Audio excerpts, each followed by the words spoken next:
She ran because she refused to be a trophy for a monster, a man far too old and far too cruel to ever be her husband. That night, she fled into the shadows, believing she was running toward the great love of her life. Instead, she crashed into a nightmare worse than rejection. From the darkness, she overheard the truth, the calculated lies, the cold-blooded plans, and the sickening reality of what he truly thought of her. Betrayed, humiliated, and backed into a corner with no escape, she thought she had lost everything. Then, she stumbled upon a stranger in the dead of night. In a final, frantic act of desperation, she did the unthinkable. She begged the man to marry her. She had no idea she was offering her life to the alpha king of a foreign realm, the most powerful, the most coveted, and the most dangerous wolf in existence. The decision to flee wasn't born of courage, it was the frantic heartbeat of the desperate. Ariel stared at her reflection in the chamber mirror, her fingers trembling as she pinned a final jewel into her chestnut waves. The woman staring back was a ghost. With red, swollen eyes and skin as pale as death, she didn't recognize herself. This wasn't Lady Ariel of Valamore, the dutiful daughter of Lord Cedric. This was a woman on the edge of a precipice. In 3 days, I will belong to Lord Bartholomew. The thought hit her like a physical blow, stealing the very air from her lungs. 72 hours. That was all the time left before her father traded her like prized cattle. She could still feel the phantom sensation of Bartholomew's sweaty, calloused hands sliding over her face during the betrothal dinner, the way he touched her as if he already owned every inch of her soul. His gaze had traveled over her body with a sickening, calculated possession that made her stomach churn. "You will survive this," she had whispered to herself that night, huddled behind her locked door. Many women survive. But surviving wasn't living. And Ariel knew what it felt like to truly live, thanks to those secret, stolen months with Thomas. The memories flooded back unbidden. Thomas, smiling under the silver glow of the moon. Their fingers entwined as they navigated the shadows of the rose gardens. The heat of his promises whispered against her lips behind the stables. Thomas, and his letters, hidden like treasures between the pages of her books. "Let's run away," his last letter had pleaded, written just weeks before her engagement was announced. "I will find a way. Trust me." And she had trusted him. Heavens, she had trusted him with her entire world. The heavy thud of footsteps echoing in the corridor made her snap her shoulders straight. The time for dreaming was over. The time for the hunt had begun. The youngest maid, Eliza, the one who had agreed to help her out of pure compassion and the promise of a small fortune when everything was over, entered the chambers carrying a tray of tea that neither of them would touch. "The guards at the East Tower will be changing shifts in 1 hour," Eliza whispered, her nervous eyes darting toward the closed door. "You will have 15 minutes, maybe less, to cross the servants' corridor and descend into the tunnels." Ariel nodded, her throat too tight to speak. 15 minutes between imprisonment and freedom, between a life that suffocated her and the chance to breathe again. "And Thomas." Her voice came out weaker than she intended. "Did you deliver my message?" "I did. I gave it to him personally this morning. He said he will be waiting at the tavern on the edge of the village just as you asked." Relief and anxiety mixed in Ariel's chest in warm waves. "He will be there. He loves me. This will work." But a small voice, the one she had been silencing for weeks, whispered treacherously, "What if it doesn't?" Ariel shoved the thought away with force. She could not allow herself to doubt now. Not after weeks of planning every detail, memorizing every guard patrol pattern, gathering every gold coin and every jewel she had managed to hide. The velvet pouch resting heavy against her waist beneath the dark cloak was proof of her determination. It was everything she owned in the world, all her wealth accumulated since childhood. "And I will give it all to him. Every coin, every jewel, because without Thomas, this gold is worth nothing." "My lady," Eliza touched her arm gently. "There is still time to change your mind. If your father finds out, if the guards catch you, then they will catch me." The words came out firm, firmer than Ariel felt. But I have to try, Eliza. I have to at least try to choose my own fate, even if only for one night. The maid nodded, tears glistening in her eyes. And may the love you seek be true. May it be true. The words echoed in Ariel's mind as she waited, every minute dragging like hours. She mentally reviewed the path through the servants' tunnels, those narrow, dusty passages she had discovered as a child during explorations her governess would have considered improper for a young lady. How many times had she hidden there, pretending to be an adventurer escaping imaginary dragons? She had never thought she would one day use those tunnels to escape a real dragon, one wearing the face of her own father. Lord Cedric of Valamore was not a cruel man by nature. He did not beat his servants, did not rule with obvious tyranny, but his ambition was cold and calculated, and his only daughter had always been, in his eyes, a political tool to be used at the right moment. Marriage to Lord Bartholomew would bring land, influence, an alliance that would strengthen Valamore's position among the northern realms. Anger burned hot in Ariel's chest, temporarily pushing the fear aside. She had spent 20 years being shaped, prepared, polished for this exact purpose. Etiquette lessons, dancing instruction, training in household management, all so she could be the perfect wife for whatever nobleman her father chose. But no one had ever asked what she wanted. No one had cared that her heart belonged to someone else. A soft knock at the door made her jump. Eliza entered again, her face pale. "It is time, my lady. The guards have just left for the East Tower. Time to choose." Ariel stood, her legs unsteady, but functional. She took the dark cloak and pulled the hood over her head until only her face was visible. The velvet pouch bumped against her thigh with every movement, reminding her of the weight of her decision. "Eliza." She clasped the maid's hands tightly. "Thank you for everything. When Thomas and I are safe, I will send the payment I promised. Just stay safe, my lady. Just be happy." There were no more words. Ariel followed Eliza through the silent corridors of the castle. Every step measured and careful. The familiar sounds of the night surrounded her. The distant crackle of fireplaces, the low murmur of voices from the servants' quarters, the lonely howl of the wind against the stone windows. "I will miss this," she thought with surprise. This place, this life, despite everything, but the sense of loss was already mixed with relief when they finally reached the entrance to the servants' tunnels, hidden behind a faded tapestry in a rarely used corridor. Eliza pulled the heavy fabric aside, revealing the old wooden door that creaked as it opened. 15 minutes, the maid whispered urgently. "No more. After that, the guards will be back." Ariel nodded and stepped into the darkness of the tunnels. The tunnel was narrow and stifling. Ancient dust clung to her skin. Cold stones scraped her fingers as she hurried forward. Her heart pounded so loudly it seemed to betray her escape. She did not stop. She did not think. She simply moved. The tunnels finally opened into a hidden exit near the outer stables, far from the eyes of the main guards. Ariel pushed the door open, and the cool night air struck her like a slap, carrying with it the scent of hay and horses. Freedom. The stone streets of the village were deserted at this hour. Most families already gathered inside their homes. Ariel kept her hood low over her face, her steps quick even in delicate shoes that had never been meant for running. The tavern stood at the edge of the village where travelers stopped before continuing north. A perfect place for two people to disappear without many questions. "Thomas will be there," he promised.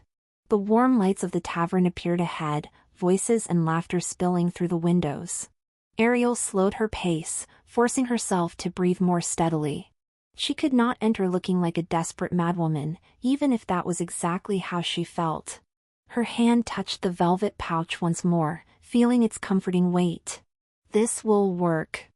I will give him the money. We will run away before dawn, and tomorrow we will be far enough that my father will never find us." She pushed open the tavern door. Heat hit her first, the smell of beer and smoke and sweaty bodies. The tavern was busy for a weekday night. Tables filled with men playing dice and sharing tankers. A few women serving drinks with tired smiles. No one looked twice at the hooded figure who entered. Ariel's eyes scanned the room, searching. Where is he? Where? And then she saw him. Thomas was sitting in a dark corner, his familiar figure leaning over a table with two other men. The smile on his face was wide, animated in a way Ariel rarely saw. He came. He really came. But relief was quickly replaced by confusion. He brought other people. Why? Unease grew in her chest. They were supposed to flee immediately. There was no time for social conversation. Every minute spent there was another minute for the guards to discover her absence. Maybe they are people who will help us. She tried to convince herself. Maybe he arranged transportation but something about his body language was wrong. Too relaxed, too confident, like someone in no hurry at all. Ariel began to move toward him, but her instincts made her hesitate. Instead, she slipped between the tables, keeping to the shadows, approaching from a different angle where she could hear them without being seen. Just to be sure, just to understand what was happening. It had to be her imagination. It had to be her nerves making her see problems where there were none. The voices reached her in fragments at first, lost amid the general noise of the tavern. Then she moved closer, hiding behind a thick wooden pillar. And Thomas's words struck her like physical blows. She should be on her way now, he was saying, checking the moon's position through the window. Probably crawling through the castle tunnels at this very moment. Thinking she's being so clever. One of the men laughed, a harsh sound that made Ariel's stomach twist. And she really believes you're going to run away with her. A common-blood werewolf with Lord Cedric's daughter. Believes. Thomas leaned back in his chair, his grin wide and cruel. She is completely convinced. You should have seen the way she looked at me during our secret meetings, like I was some kind of romantic hero from her stupid books. Thomas, save me. Thomas, take me away. Thomas, I love you. He mimicked her voice, high and whiny, and the men burst into laughter that seemed to echo straight through Ariel's bones. No, this cannot be happening. The older man wiped tears of laughter from his eyes, so the plan stays the same. We help you escape with her. Take you out of the village as agreed. Exactly. Thomas took a satisfied swig of beer. You'll escort us along the northern roads like hired guards protecting us. It will look legitimate. The fool will feel safe, even protected. And when we reach Thornwood Forest? The younger man asked, leaning forward with morbid interest. Thomas's smile widened, predatory and cruel. Then we do exactly what we planned. I take all her gold, all the jewels that spoiled noble brat has been hoarding for years, and the three of us split the fortune. Then we leave her there alone and with nothing, far enough from home that she can't easily return. A fortune split 3 ways, the older man murmured, his eyes gleaming with greed. Enough for each of us to live comfortably for years. Far more than that, my friend. Thomas raised his tankard in a mocking toast. Jewels from a noble house, gold collected since childhood. We're talking about enough wealth to buy land, start businesses, live like lords in any village we choose, and all we have to do is pretend to help a lovesick fool for a few hours. And if she causes trouble afterward, if she tells someone, Thomas shrugged with cruel indifference. Who will believe her? A desperate noble woman who ran away from home to meet a lover and was abandoned in the forest. They'll think she lost her mind from shame. And even if someone does believe her, the 3 of us will be far too gone to be found with enough money to disappear into different realms if necessary. He checked the moon's position again, gauging the time. She should arrive any moment now. I can't wait to see that lovesick look in those foolish eyes when I appear all concerned about our great romantic escape. It will be almost too entertaining.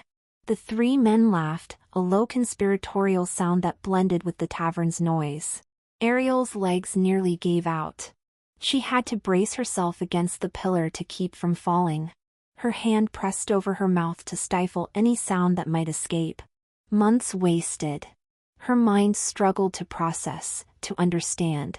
The kisses, the promises, the letters she had kept against her heart. All lies. All just a careful plan to steal her fortune. And worse, he had not been alone in it. There were accomplices, an elaborate scheme. The pain was physical, a crushing weight in her chest that made breathing impossible. Tears burned her eyes, but she blinked them back furiously. Not here. Not in front of them. She had to leave. She had to escape before she completely lost control, before Thomas saw her and put that cruel performance into motion. But when she took a step back, the world spun dangerously. The betrayal, the humiliation, the renewed despair of realizing she was back at the beginning, without a plan, without help, without jewels. Ariel looked down at the velvet pouch still tied at her waist. Everything she owned in the world. The fortune Thomas and his accomplices planned to steal from her with false smiles and an elaborate act of romantic escape.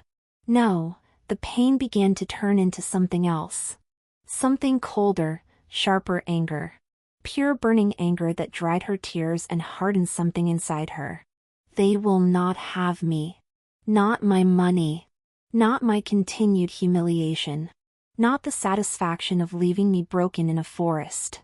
But what would she do now? Return to the castle? Face marriage to Bartholomew with no way out? The thought made bile rise in her throat. There has to be another way. She turned, walking blindly toward the tavern door. She needed to think, to breathe, to find a solution before it was too late. The jewels were still with her. That meant she still had options. Still had some way to buy her freedom. But how? How? When the only plan I had has just been revealed, not only as a lie, but as a cruel trap. The tears returned, silent and hot, streaming down her face as she pushed the door open and stepped into the cold night air. The outside world felt too bright.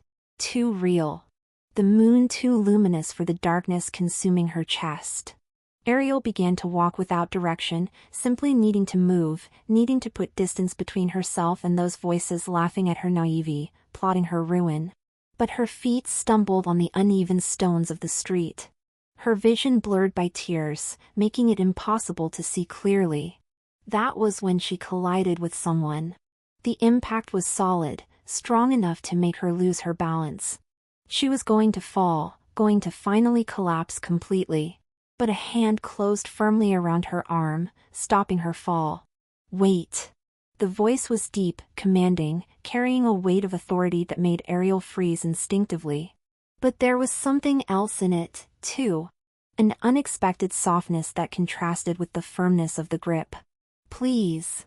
Her own voice came out broken, desperate. Please let me go. I need to leave. She tried to pull her arm free, but the hand did not loosen. It did not hurt. Was not violent, but it was firm, unmovable. You are crying. It was not a question. It was an observation stated with absolute certainty. Ariel kept her eyes tightly shut, refusing to look at whoever was holding her. That is none of your concern. Please, I need look at me. There was command in those words, but also something that sounded genuinely concerned. Fingers touched gently beneath her chin, applying the slightest pressure to lift her face. For a long moment, Ariel resisted. She kept her eyes closed, turned her face as much as she could away from that gentle but insistent touch. But finally, too exhausted to keep fighting, she yielded. She opened her eyes. The man before her stole her breath. He was tall, easily a head and a half above her, with broad shoulders that filled the fine coat he wore. But it was his eyes that held her.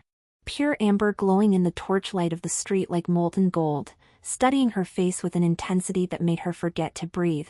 Blonde hair fell to his shoulders, and there was something in the way he held her, in the way he stood with absolute confidence in his own strength that spoke of nobility. Who is this man? What happened? He asked again, his voice lower now, almost gentle. And perhaps it was the shock of Thomas's betrayal still burning. Perhaps it was the desperation of having nowhere to go, nothing left to do. Perhaps it was simply that this stranger was looking at her as if he truly cared about the answer when her own father had never cared enough to ask whether she wanted the arranged marriage. The words came before she could stop them. "It happened," she whispered, her voice breaking into uneven pieces. "Something terrible happened." He did not respond immediately, only waited, patient, as if he had all the time in the world to listen to the troubles of a stranger crying in the street. And she simply fell apart. "I thought he loved me." The words poured out in a desperate rush, tears now falling freely. "I risked everything. Everything. I planned my escape for weeks, gathered every coin I owned, every jewel, and I came here to meet him, to run away with him, because I would rather die free than live as the property of a man I despise." She sobbed, wiping her tears furiously. But they kept coming, and he was in there with 2 other men planning it all.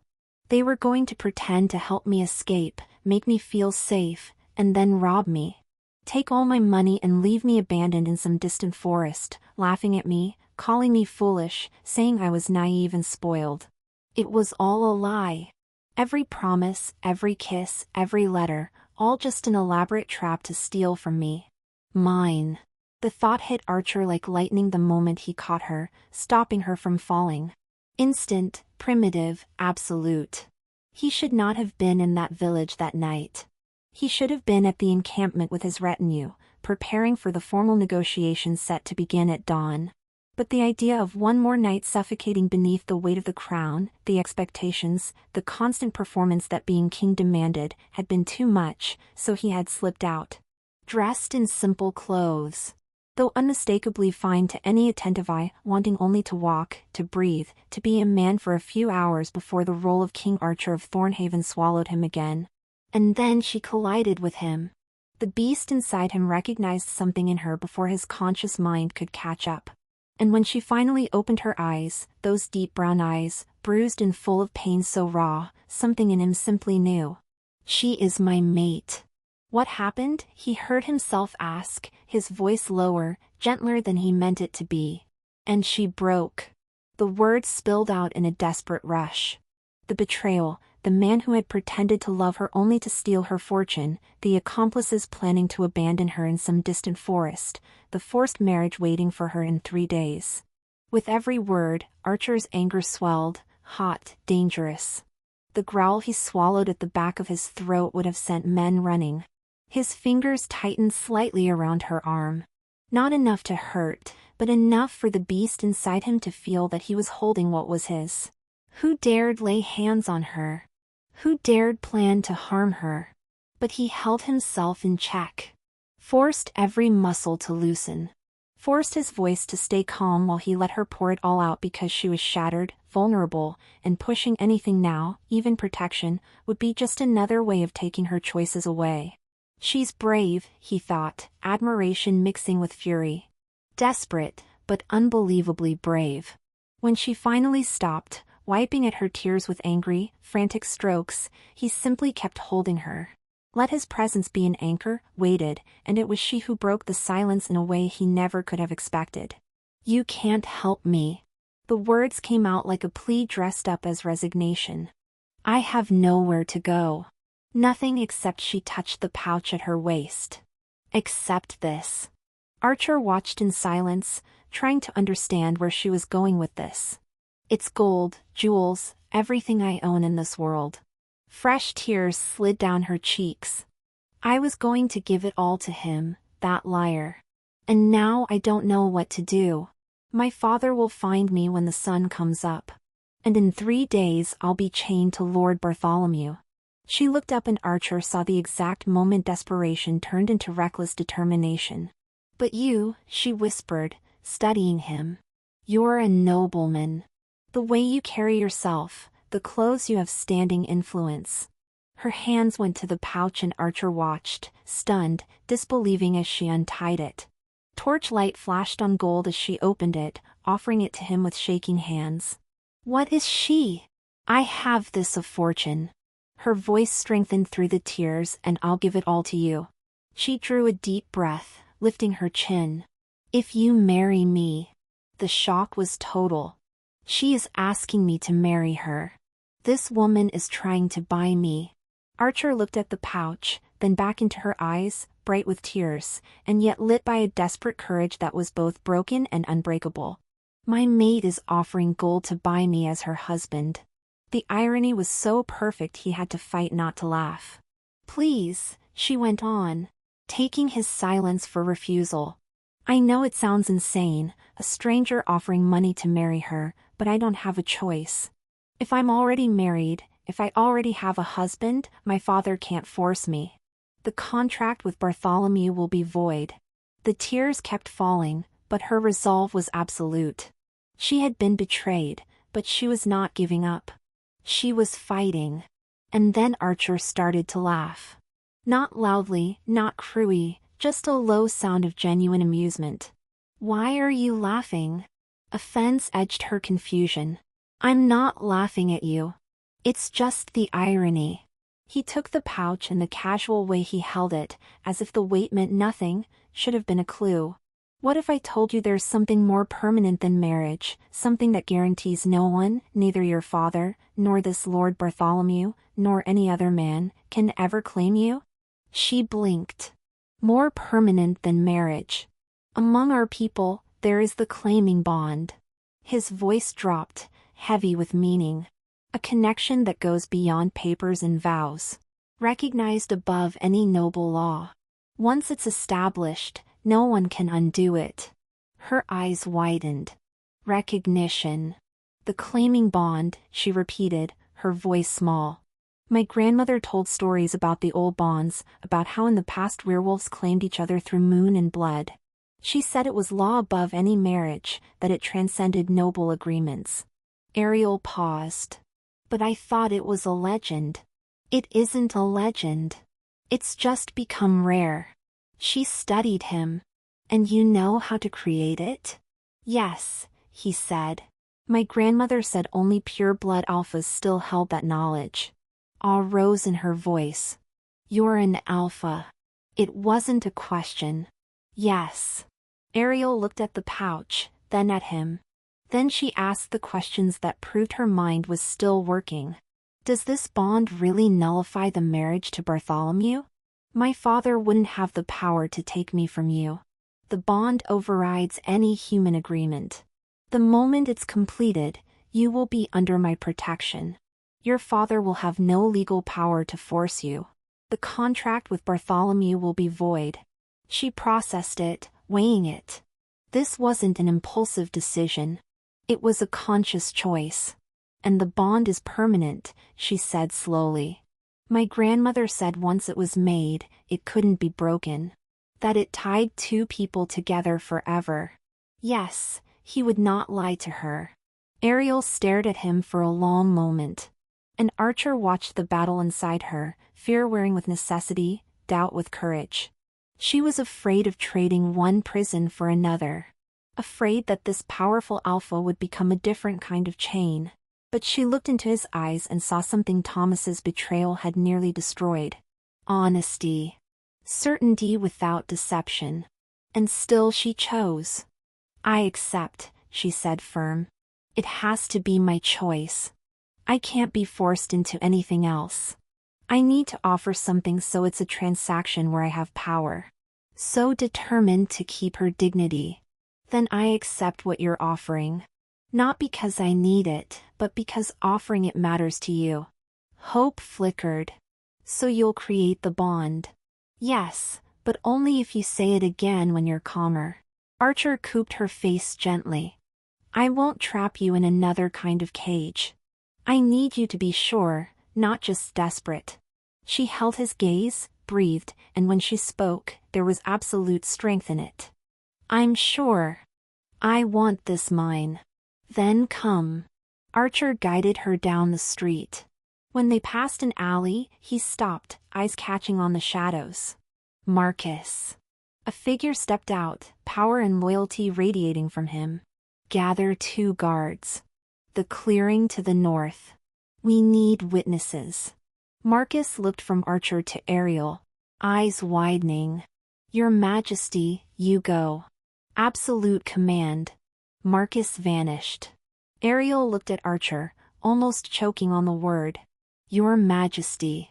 Why did he? The look Archer gave her was pure control. Dominant, but not threatening. Marcus has formal habits. Ignore it. But she didn't ignore it. Your Majesty. The word planted seeds of questions.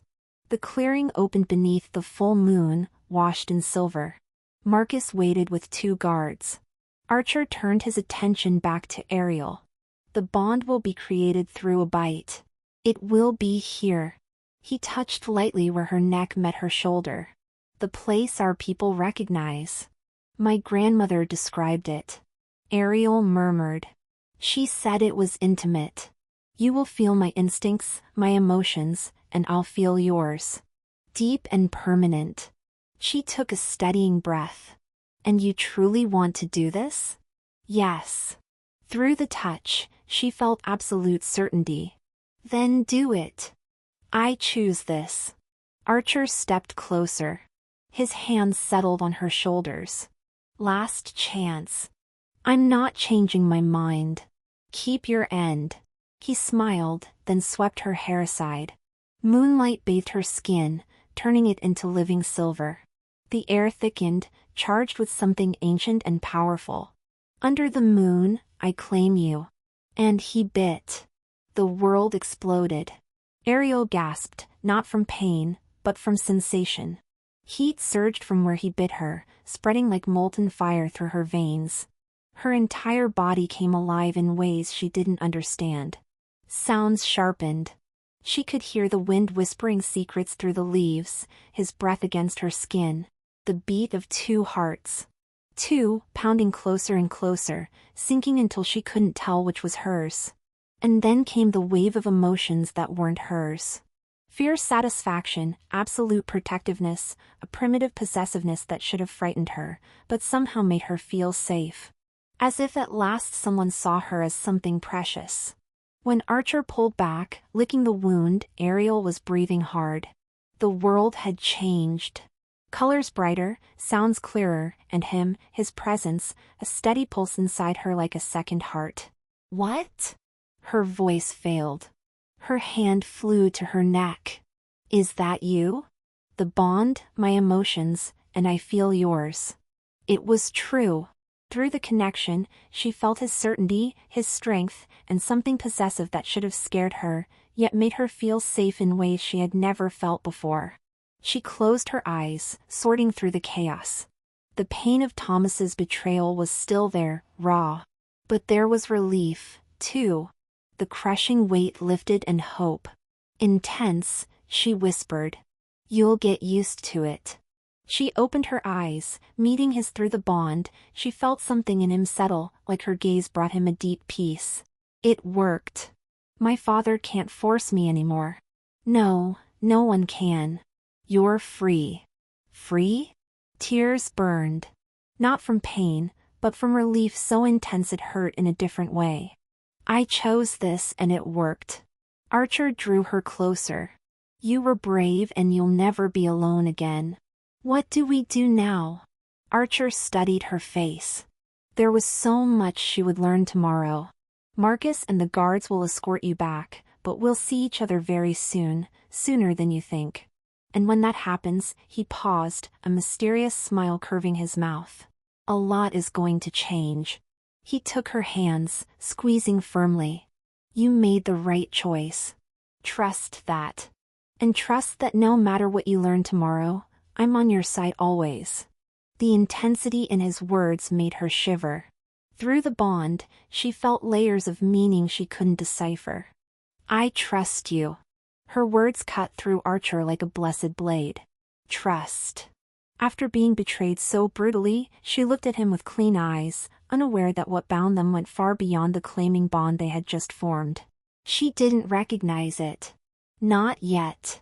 Her heart had been so fixed on that wretch, Thomas, so shattered by betrayal that when his primal instincts screamed mate the moment they touched, she was too blinded by pain to hear it, to feel the call that rang through every fiber of his being. She is my Luna and she has no idea. The irony was almost poetic. She had offered gold to buy a husband of convenience, never realizing she was offering treasures to a man who already considered every one of her breaths more valuable than all the kingdoms in the world. But he would wait. He would let her discover it in her own time. Tomorrow would bring enough revelations. His identity, his kingdom, the weight of the crown he carried. She didn't need the added burden of knowing fate had tied her to him before she could even choose. First, she needed to heal. Then she would see what he had seen from the start. Marcus stepped closer. "My lady, we need to go." She hesitated. "I don't even know your name." Archer smiled, promising surprises. "You'll learn tomorrow. For now, rest." The journey back felt surreal. Marcus and the guards treated Ariel with a reverence that left her confused. Why are they looking at me like that? Through the bond, she felt Archer at a distance. Satisfaction, certainty, fierce protection, and peace. Back at the castle, Ariel lay down, her hand touching the mark. Through the bond, she could feel Archer, solid as rock. "Who are you? Why does everyone treat you like that? Why does Marcus call you your majesty?" But the questions could wait. The mark pulsed beneath her fingers, and for the first time in weeks, Ariel slept without fear. The dawn came far too soon. Ariel woke to Eliza's gentle touch, shaking her shoulder. The maid's voice edged with urgency. "My lady, you need to wake up. Your father is demanding your presence in the great hall immediately." Ariel's heart lurched, but then through the bond she felt something, a calm, solid presence pulsing with absolute certainty. Archer. Even at a distance, the connection between them was an anchor. "Why?" Ariel asked, sitting up. "What happened?" Eliza looked nervous, wringing her apron in her hands. "There's an important visitor. All the nobles in the castle have been summoned. Your father said it's a matter of utmost diplomatic importance." "How much time do I have?" "Half an hour at most." "Your father is extremely agitated, my lady." "I've never seen him like this." Ariel nodded, already rising. Her hand went instinctively to her neck, touching the mark that still pulsed with warmth. Through the contact, she felt another wave from the bond, something that felt almost like amusement. "What are you plotting?" "Eliza, I need a high-collared dress. The most formal one we have." The maid went to the wardrobe and returned with a dark green velvet gown with an ornate collar. As she helped Ariel dress, her eyes studied her mistress with curiosity. "My lady," Eliza said hesitantly. "Thank goodness you gave up on running." If your father had found out, Ariel touched the mark hidden beneath the collar, feeling the heat beating there. "I didn't give up, Eliza. I just found a different way out." The maid frowned, confused, but didn't question her. The great hall was packed when Ariel arrived. Nobles from all over Valori had been summoned, dressed in their finest, all whispering with curiosity. The air was thick with tension and expectation. Lord Bartholomew was there, his bulky body draped in expensive silks. When his eyes found Ariel, he smiled. A possessive smile that made her stomach turn. "In 3 days, I was supposed to be his. But not anymore." Thomas was there, too, dressed as a servant, positioned among the other castle workers. When their eyes met, he winked, a conspiratorial gesture that made it clear he still thought she was the lovesick fool. Ariel's anger burned cold in her chest. He will face judgment. Lord Cedric, her father, stood at the center of the hall, visibly unsettled. He adjusted his clothes, checked positions, barked orders at servants. Sweat shone on his forehead despite the morning chill. Who could make him this nervous? "Ariel," her father called, waving her closer. "You look presentable." "Good. King Archer of Thornhaven honors us with his presence for crucial territorial negotiations. You will conduct yourself with the utmost dignity." "Understood?" Ariel nodded. Her father was Lord Cedric of Valori, a powerful ruler, but not a king. And he was about to negotiate with one of the most powerful kings in the werewolf lands. No wonder he was nervous. "Yes, father. Stand there." He pointed to a space among the other nobles. And do not speak unless you are directly addressed. Ariel obeyed, taking her place where indicated. Through the bond, she felt a presence drawing nearer. Archer, he was close now. Very close. Her heart sped up. Is he among the entourage? Hidden, watching. The minutes dragged. The hall held a tense silence. Everyone waiting. And then it happened. Ariel shifted slightly, adjusting her stance, and the collar of her dress slipped. An older maid standing nearby saw it first. Her eyes widened. "My lady," she whispered urgently, reaching for Ariel's collar. "Your collar is, it's fine." Ariel tried to step back, but the maid was already straightening the fabric, and she saw it. The mark unmistakable, deep, fresh. The maid gasped, the sound far too loud in the silent hall. Lord Cedric stopped mid-conversation with a nobleman and turned sharply. "What is it?" The maid had gone pale, her mouth opening and closing. Then finally, "My lord, your daughter, she bears a mark." Ice flooded Ariel's veins. The entire hall seemed to freeze. Conversations dying as everyone turned to stare. Lord Cedric crossed the distance in furious strides, seized Ariel by the shoulder, and yanked her collar down without ceremony. The mark was exposed for all to see. Perfect, fresh, unmistakable. A claiming bite placed exactly where werewolf tradition demanded. The silence that followed was absolute. Then Lord Cedric erupted. "What is this?" His voice thundered, furious and disbelieving. "Ariel, what have you done?" She lifted her chin, refusing to shrink. Even as every eye turned on her.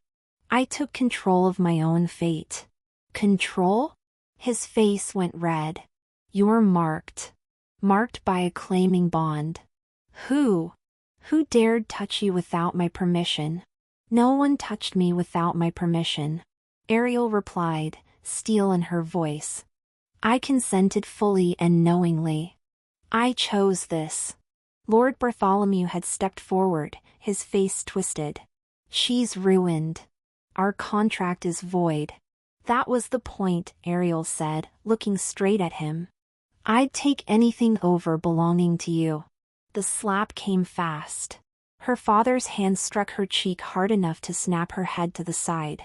Pain flared sharp and hot, blooming across her skin, leaving an immediate red mark. "You've ruined everything," her father was shouting. "Now, years of negotiations, of planning, and you destroy it all for some ridiculous fantasy." "Who was it? Tell me who it was so I can kill him and end this farce."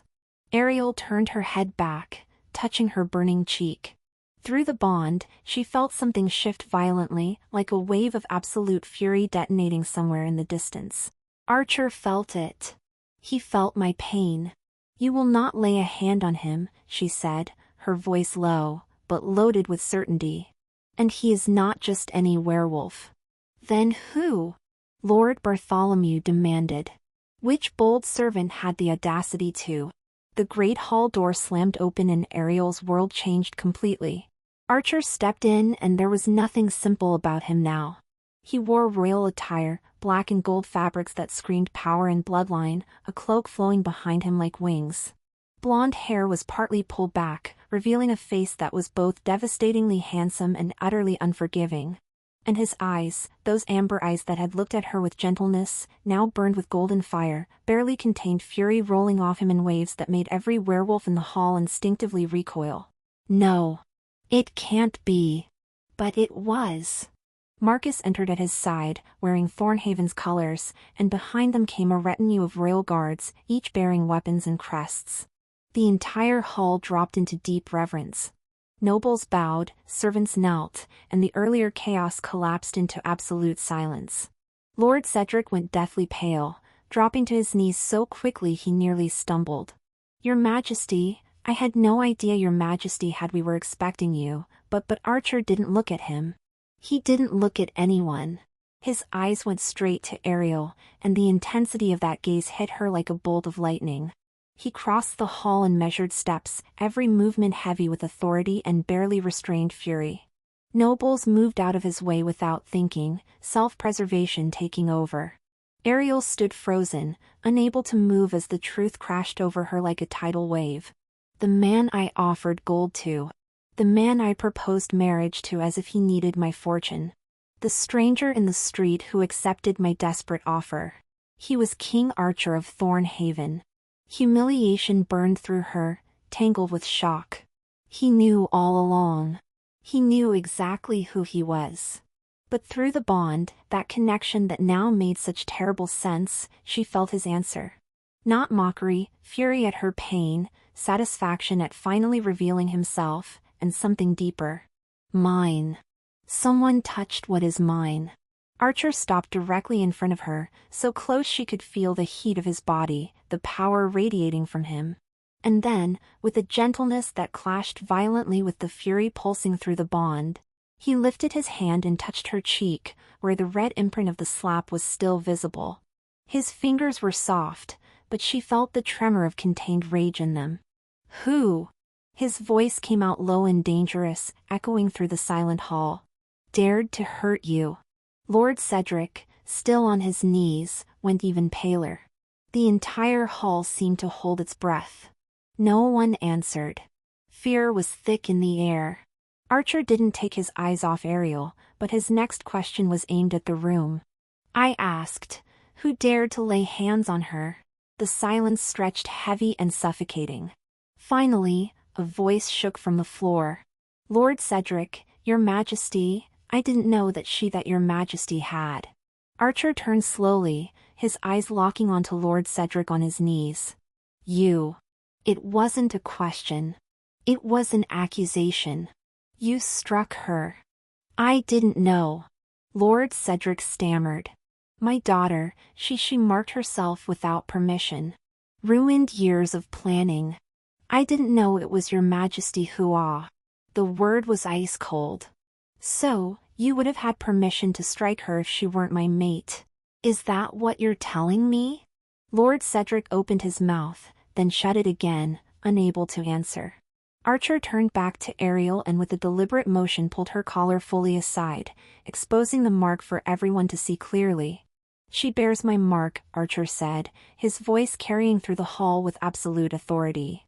She is my mate, my queen, and you. He looked back at Lord Cedric. Have just made the mistake of hurting her. The hall erupted in shocked gasps. Queen. He called her queen.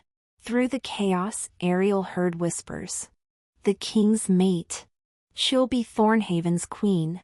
King Archer has never chosen before. Lord Cedric was visibly trembling. Your Majesty, I beg forgiveness. I didn't know she was your daughter. Archer cut him off, his voice like steel. Is no longer yours to command or punish. She is under my protection, and whether in my presence or not, anyone who touches her without her consent will answer to me personally. The threat hung in the air, clear and lethal. Archer looked at Lord Bartholomew, who stood trembling near the D's. As for you and your ridiculous contract, it is void. The claiming bond overrides any human agreement. I suggest you forget any claim you thought you had over her. Bartholomew shook his head frantically. No, your Majesty. I have no claim. I beg forgiveness. Out. Get out of my sight. Bartholomew practically fled the hall, his dignity in tatters. Archer turned back to Ariel, and when he spoke, his voice softened only for her. Are you all right? It was the same question as last night. The same impossible gentleness beneath all that fury. Ariel paused, searching for words through the storm of emotion. All this time, you're the king. You were always the king. Yes, he admitted simply. I always was. I offered you gold, she whispered, shame scorching her. I proposed marriage to the richest king in the lands as if you needed it. As if a handful of coins meant anything to you. And I accepted. Archer replied, his voice low but steady. Because you chose me without knowing what came with that title. You were brave enough to take control of your fate, to make a desperate proposal, but an honest one, and that matters more than any crown." Through the bond, she felt his absolute sincerity. There was no mockery, only deep respect, and something else, something fierce and possessive that made her feel safe in ways she never had before. "Come," Archer said, holding out his hand. "You need to leave this hall and I need to step away from your father before my patience runs out completely." The veiled threat was unmistakable. Ariel looked at the offered hand, looked at the hall full of stunned eyes, looked at her father, still on his knees, visibly terrified, and she placed her hand in his. Archer laced their fingers together, firm and warm, then turned to the hall. "The territorial negotiations will be postponed," he declared with authority that allowed no argument. "My maid and I have matters to settle. Marcus will remain for preliminary discussions with Lord Cedric. I will return when I am ready." Marcus bowed his head, though his eyes still held surprise at everything he had witnessed. "As you command, Your Majesty." Archer guided Ariel out of the hall, fingers interlocked with hers, his presence steady and protective through the bond. And as the doors closed behind them, Ariel heard the hall erupt into frantic conversation. Shocked voices trying to process the impossible thing they had just witnessed. But it didn't matter anymore because for the first time in her life, she wasn't alone. The most powerful king in the lands. The man she had offered gold to without knowing. The alpha she had proposed marriage to in desperation, had chosen to defend her in front of everyone. He had chosen her. Ariel stopped in the corridor, pulling her hand free from his. She led him through the halls, servants passing by, stopping to bow deeply when they saw them, but none dared interrupt. At last, they reached the most luxurious guest chambers, those reserved for visitors of the highest importance. Ariel opened the door and stepped inside first. And Archer followed. The silence that fell when the door closed was dense, heavy. For long seconds, neither of them spoke. They simply stood there, the weight of everything that had happened pressing into the air between them. Then Ariel turned and said exactly what she was thinking. "You were laughing at me." It wasn't a question. It was an accusation. Archer met her gaze, but he didn't deny it right away. "No. No." She took a step toward him. "You knew who you were. You knew I was offering gold to the richest man in the lands. And you smiled. I saw that smile. It wasn't mockery." "Then what was it?"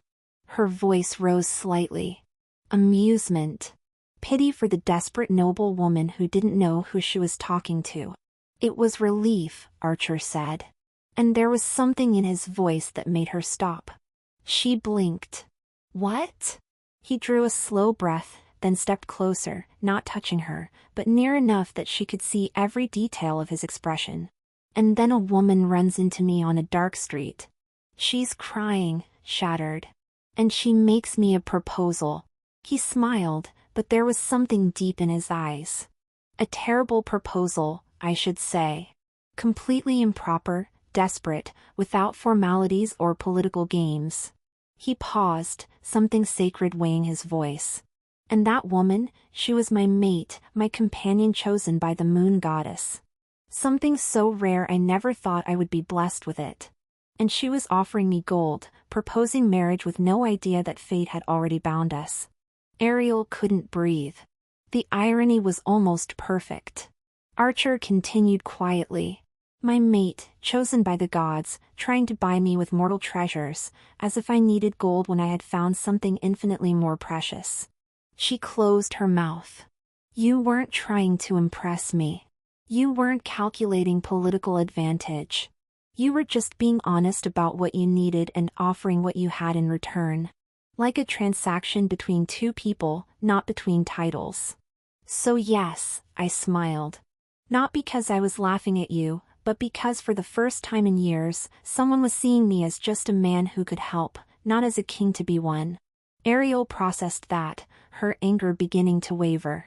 "But you still let me do it, knowing." "Yes," he admitted without hesitation. "Because if I had told you right then, in that moment, everything would have changed. You wouldn't have made that proposal. You would have thought about politics, about implications, about whether I was testing you somehow. You would have stopped being honest and started being cautious. He stepped closer by one more pace. And I wanted that moment. That one moment where someone chose me without knowing what came with it. Where the choice was only about me. His hands lifted, then stopped just short of touching her face, waiting for permission. Ariel hesitated, then gave a slight nod. His fingers touched her cheeks, gentle. You're angry with me. You have every right to be. I am, she confirmed. And yet you came here with me. You're still here. I don't know why. I think it's that shiny, hypnotizing hair. What happens now? Archer smiled faintly. You tell me. You made a proposal yesterday. I accepted. We formed a bond that cannot be undone. And now, he paused. Now you have to decide whether you can forgive me for keeping the truth, whether you can trust me even knowing I made that mistake. And if I can't, she asked, testing. Something painful crossed his eyes. Then we'll figure out how to navigate it. Because the bond is permanent, Ariel. You are my mate, my queen, whether you're angry with me or not. But I would prefer it to be more than obligation. Ariel took a deep breath, then nodded. So, we start over somehow. A small smile curved his lips. If you want to. She extended her hand formal. Lady Ariel of Valamore. Future Queen of Thornhaven. Apparently, Archer took her hand, but instead of shaking it, he lifted it to his lips, kissing her fingers gently. King Archer of Thornhaven. Your mate and occasional idiot. Despite everything, Ariel laughed. A small surprise sound that slipped out before she could stop it. Occasional, she arched a brow. I'm trying to be optimistic, he said. And there was real humor in his eyes now. And then because she couldn't resist, because the bond pulsed with something warm and real between them, because he was looking at her as if she were the most precious thing he had ever seen, Ariel leaned in and kissed him. It was hesitant at first, just a soft brush, a question, a test, but Archer responded immediately. A low sound escaped his throat as one of his hands slid to the back of her head, fingers threading into her hair. The other went to her back, pulling her closer with an urgency that stole her breath. The kiss deepened quickly, turning into something more intense, more necessary. Ariel gasped against his lips, and Archer took advantage, tilting his head, changing the angle, deepening it even further. It wasn't gentle now. It was hunger, need, everything held back since the night before finally unleashed. His hand in her hair tightened slightly, holding her exactly where he wanted her, controlling the angle, the depth. The other slid down her back, fingers pressing through the velvet of her dress, feeling every curve, pulling her so close there was no space left between their bodies. Ariel felt her legs weaken, but Archer held her steady, strong, unmovable. Her hands rose to his chest, feeling solid muscle beneath the fabric, then slid to his neck, fingers sinking into his hair, pulling him closer, deeper, demanding more. Archer groaned against her mouth, a low, primal sound vibrating through her, and suddenly they were moving. He guided her back until her shoulders met the wall, then pressed her against it, his solid, warm body erasing any space between them. One hand remained in her hair, keeping her head at exactly the angle he wanted. The other slid along the curve of her waist. Her hip, fingers pressing with a possessiveness that should have frightened her, but only made her melt. The kiss was devastating, deep and consuming, stealing the air from her lungs and replacing it with liquid fire. His mouth moved against hers with desperate urgency. His tongue exploring, claiming, marking her in ways that left no visible scars, but that she would feel forever. Ariel couldn't think, couldn't breathe. She could only feel. His heat wrapping around her completely, the strength in his hands. His taste on her tongue, something wild and dark that made her want more, always more. When they finally broke apart, both of them were breathless, foreheads pressed together, hearts beating in sync through the bond. Arel, Archer whispered, his voice utterly ruined. She opened her eyes slowly, meeting his. Amber darkened, blazing with hunger that made her stomach tighten. "I'm still angry with you," she whispered, but the words carried no real force. Archer smiled. Slow, dangerous, promising things that made her heart race. "I can live with that." He kissed her again, gentler this time, but no less intense. And through the bond, Ariel felt everything. His desire, but also protection, possessiveness, pride in her, and something deeper she wasn't ready to name yet. When they parted again, Archer rested his forehead against hers, his fingers still threaded through her hair.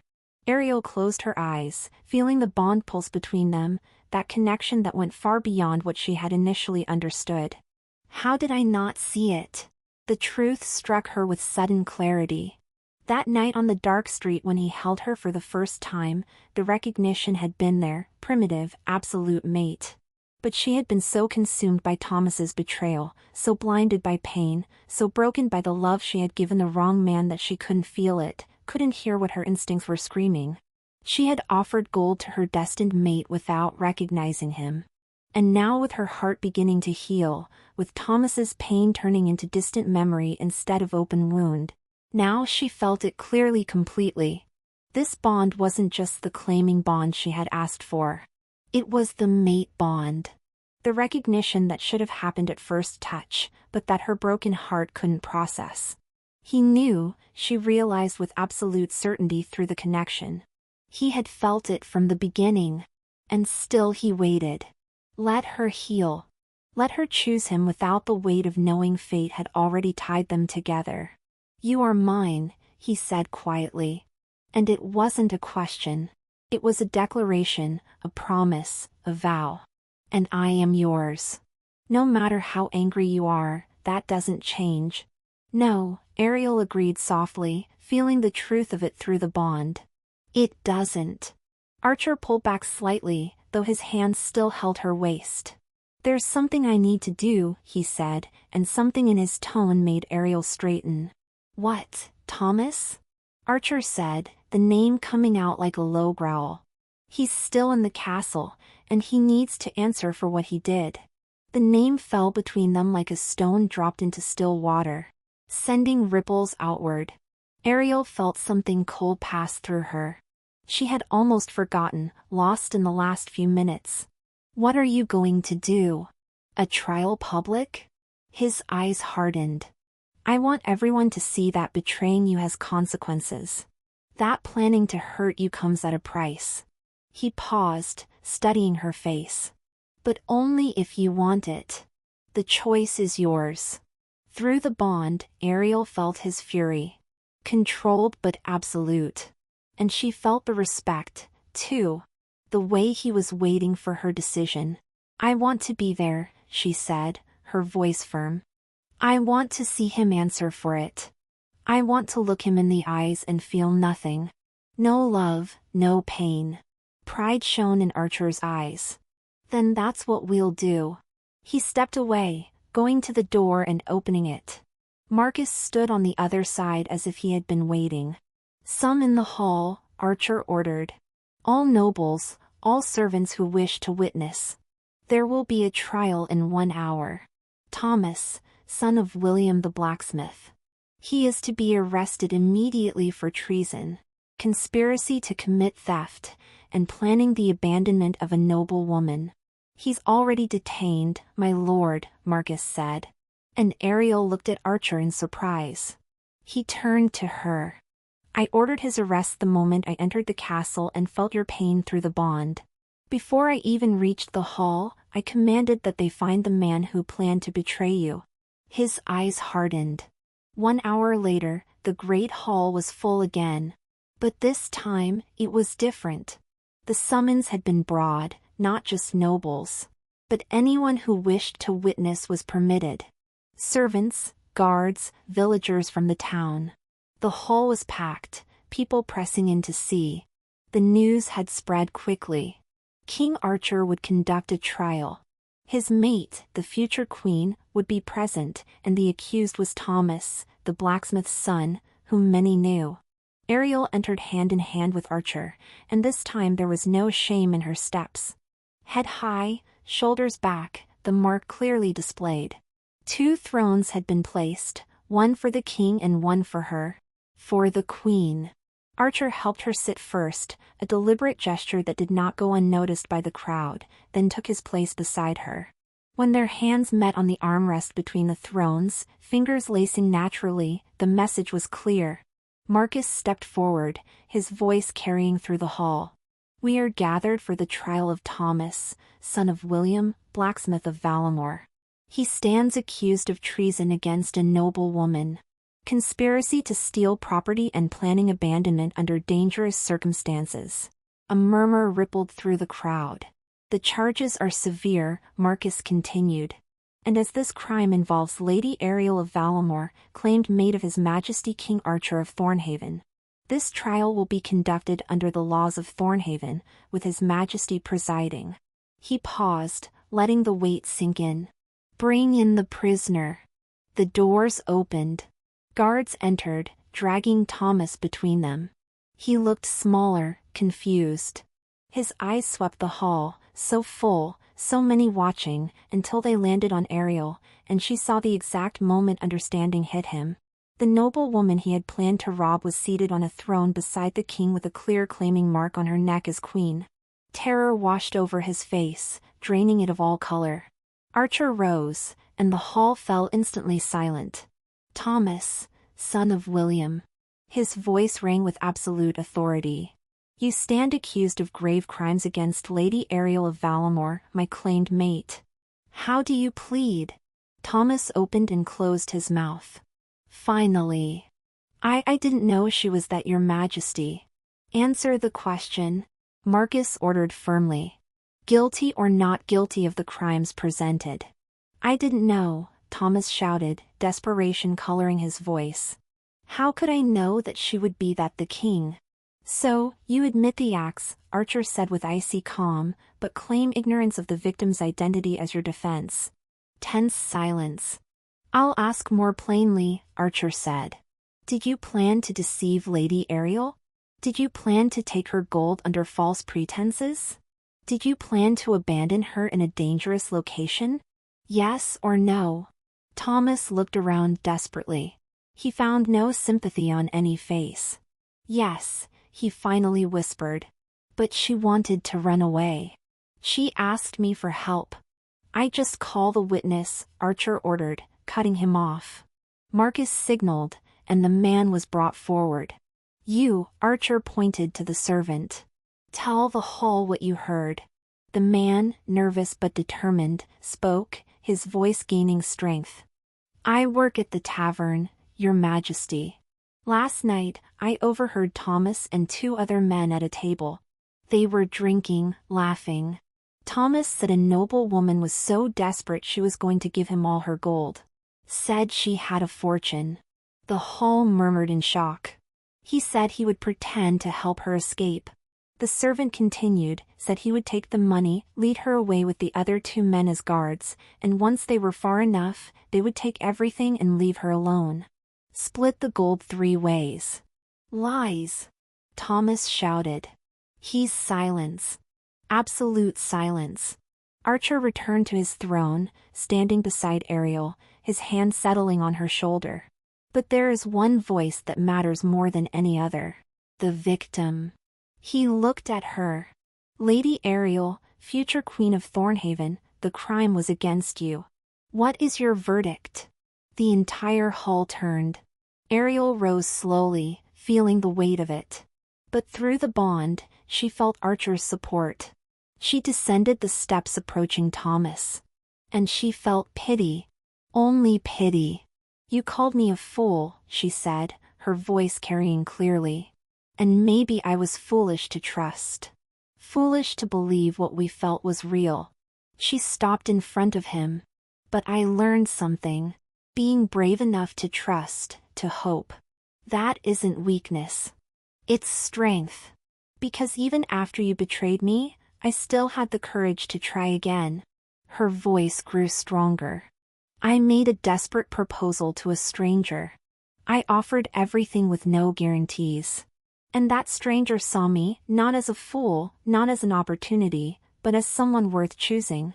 Thomas opened his mouth, but she cut him off.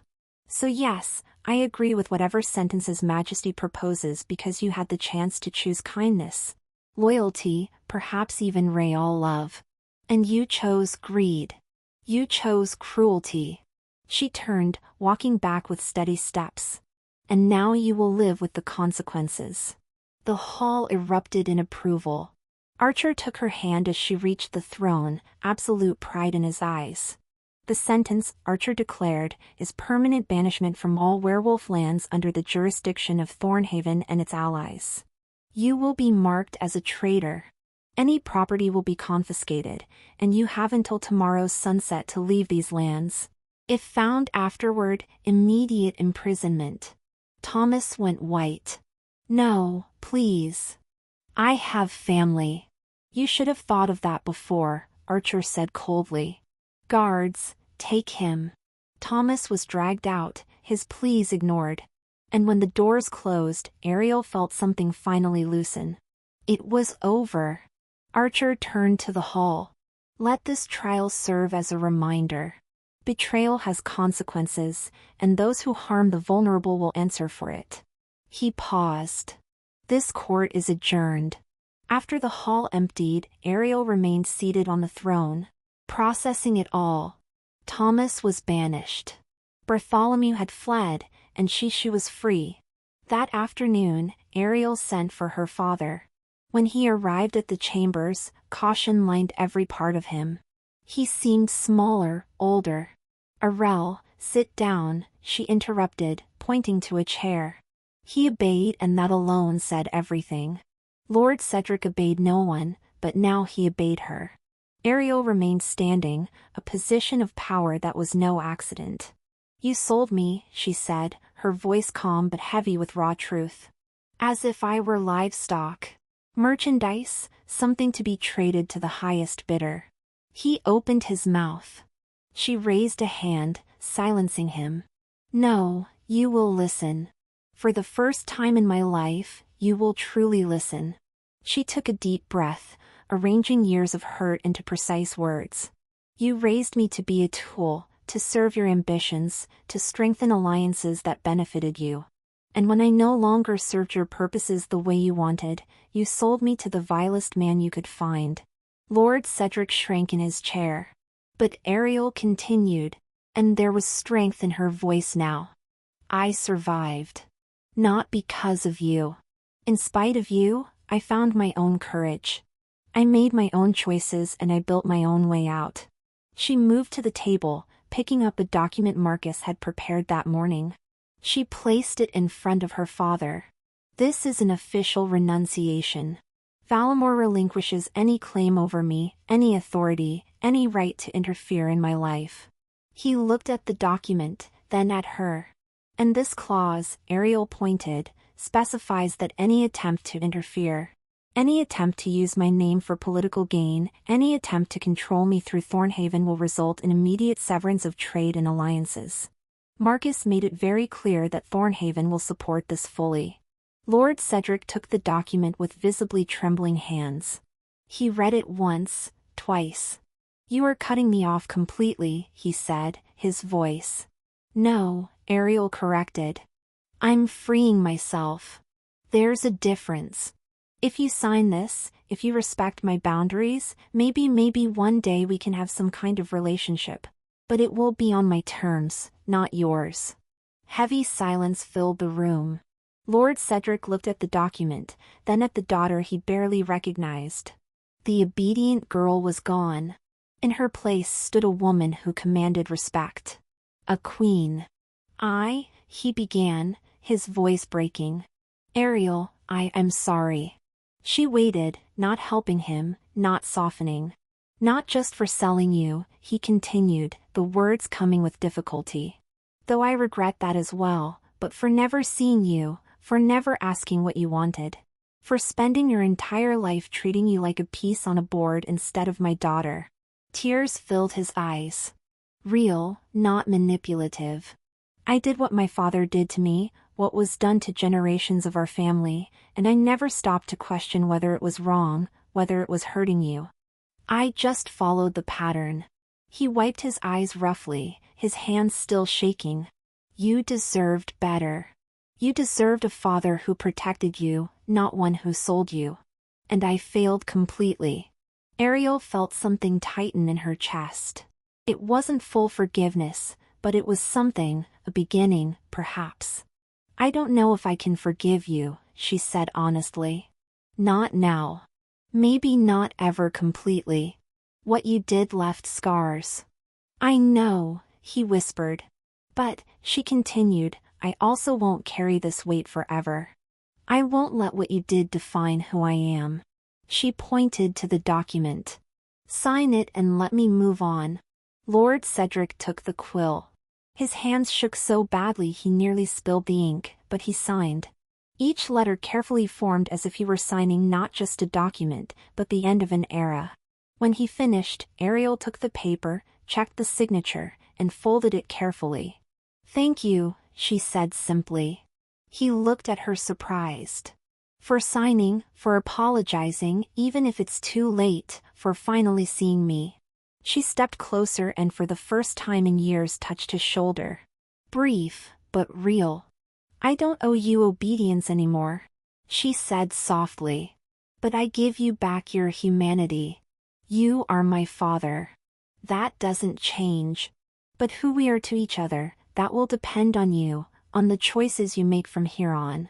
She stepped away, heading for the door. "Goodbye, father." It wasn't "see you later." It wasn't "we'll talk soon." It was goodbye. Final, definitive. Lord Cedric remained seated, watching his daughter leave. And for the first time in decades, he cried. Ariel found Archer in the courtyard the next morning, already waiting beside the carriage. Eliza was inside, nervous but excited. Guards were positioned, horses ready, everything waiting only for her. Archer studied her face as she approached, seeing something different there. "How did it go?" "Necessary," she replied simply.